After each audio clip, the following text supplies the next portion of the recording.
So you're done with your project, you got it on your streaming services, but you want to get maximum outreach to your fans, and you're looking into music licensing. Let's get to work. Jimmy, make music. So in short, what music licensing is when a creator has a song, has a project, and wants to give a certain amount of rights to another company to use it for their product, whether it's an app, a TV show, a movie, you get the idea. Over the last 20 years, it's become increasingly easier to reach these companies because now we have music licensing companies, which are essentially third-party companies that will take your music and shop it to other customers, whether that be Coke or NBC or YouTube, whoever. They have that reach and they can disperse your music probably a little bit better than you can on your own. Where this part of the business gets fuzzy is when you as a music creator are deciding which company to use. So what you'll find when you're shopping around for these companies, if you just Google music licensing company, is that most of them will either want a non-exclusive agreement with you or an exclusive agreement with you.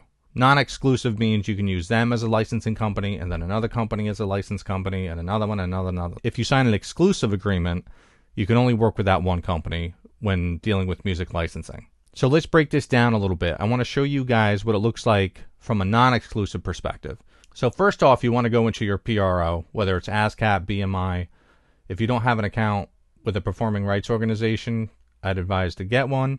You're going to go into your works, you're going to register a new work, you're going to title it, put in the appropriate writers and titles and publishers, right? Most of this information you're not going to need right now. Once you submit that track, it's near instantaneous. It's going to wind up in your works. Let's just say for this instance, we're working with the song Gossip of mine. It's just a beat. So now this is registered, right? And accepted. You're good to go. You have all the appropriate numbers and paperwork. It's registered. Registered with your PRO. You're good to go. Now remember, we're taking a look at a non-exclusive agreement and what that means.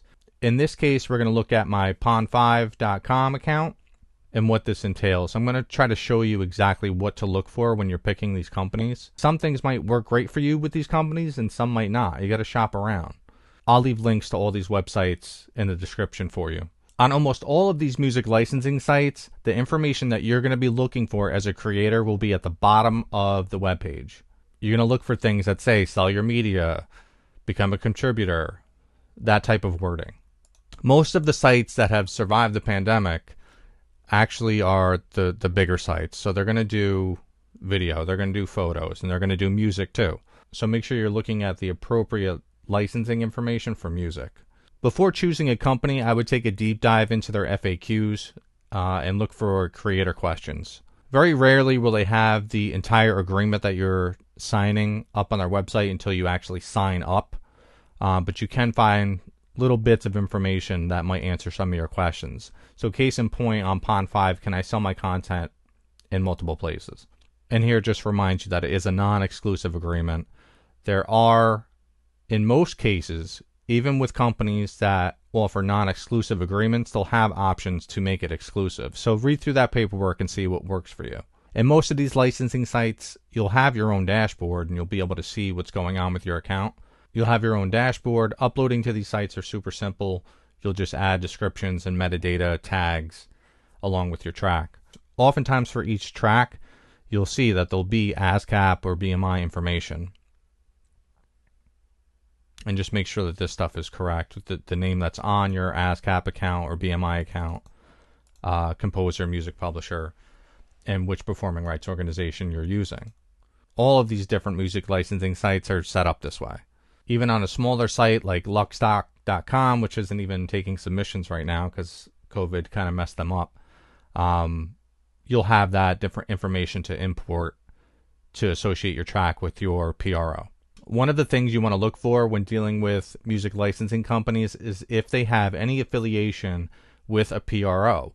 Because some of these guys don't want to deal with ASCAP, BMI, or CSAC. They have their own ecosystems. Case in point, Epidemic Sounds is a music licensing company where you can't be affiliated with a PRO.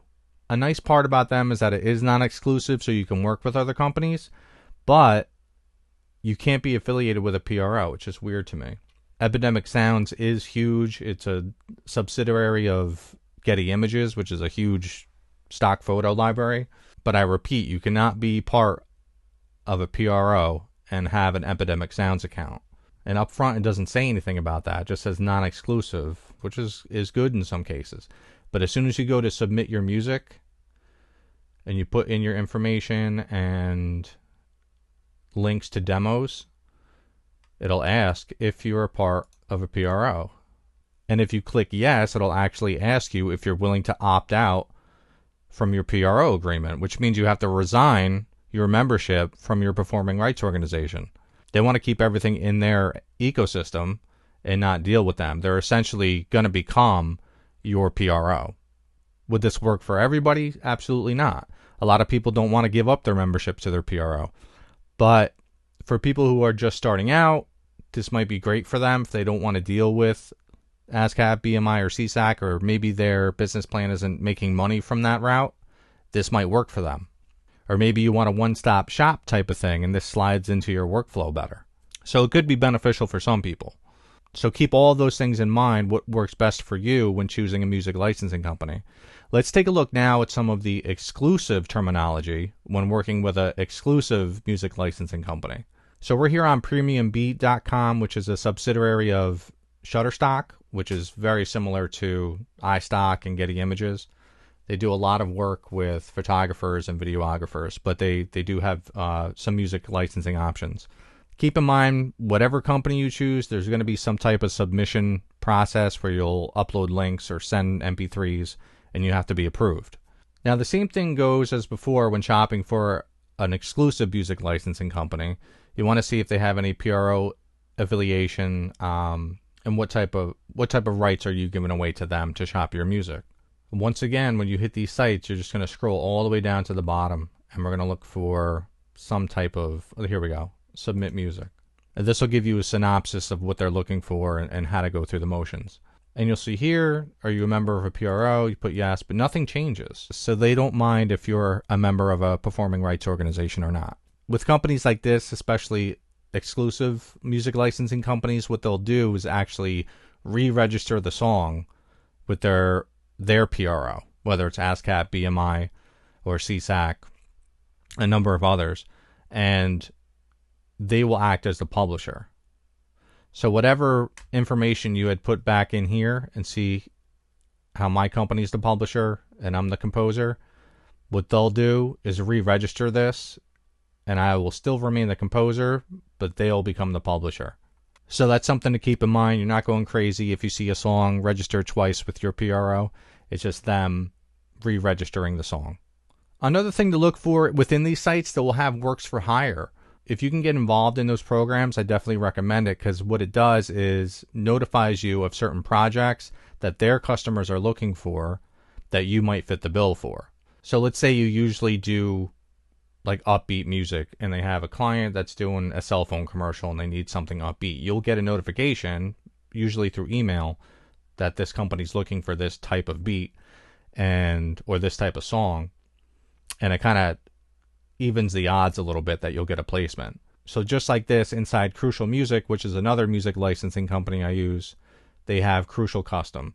So they'll actually send me an email to submit music for certain projects. So that's essentially the basis between the non-exclusive and an exclusive agreement. But some things to keep in mind while you're shopping for these things too is that if you have a music distributor and you applied for a YouTube content ID, that might conflict with what these music licensing companies are trying to do with their customers. So you got that YouTube content ID to protect your music, but now you're telling a company it's okay to use your music for something else, and they post their commercial or video to YouTube. They're going to have issues with YouTube and that YouTube content ID. Now, most of the time, the music licensing companies like Premier Beat and Pond5 will actually have things in place for their customers to get around that, whether it's a certain link that they put in the description or certain terminology that company can use with YouTube to get around that. But sometimes they don't. So if that's something very important to you, that you want to keep your YouTube content ID safe, look through the terminology in those agreements on how those companies handle it. One thing you can do is simply just Google your licensing company that you're using YouTube Content ID or copyright claim and see what information they have in their help center for their customers, not for you, for their customers. How they want to know if they're protected. So you'll see right here on Pond 5 that they partner with AdRev. So what happens is they'll actually use a link to give to Coke or Pepsi or Tyson's Chicken or whoever licensed the music. They put that link in the description of their YouTube video, and they shouldn't have any problems. But some companies don't do that. So I know that's a lot of information, and which one is going to work for you is really up to your workflow. In my personal experience, it's been very difficult to juggle multiple sites because I spend more time adding metadata and descriptions to these beats and songs than I do creating actual music. So for me, in my workflow, an exclusive deal would probably work out better. But if I had a team or employees, it might be more beneficial for me to fan out my music across multiple sites. In any case, I hope this video helped you out. I know it's a lot of information, but it's most necessary for you to succeed in this business. Until the next one, guys. Peace. Jimmy, make music.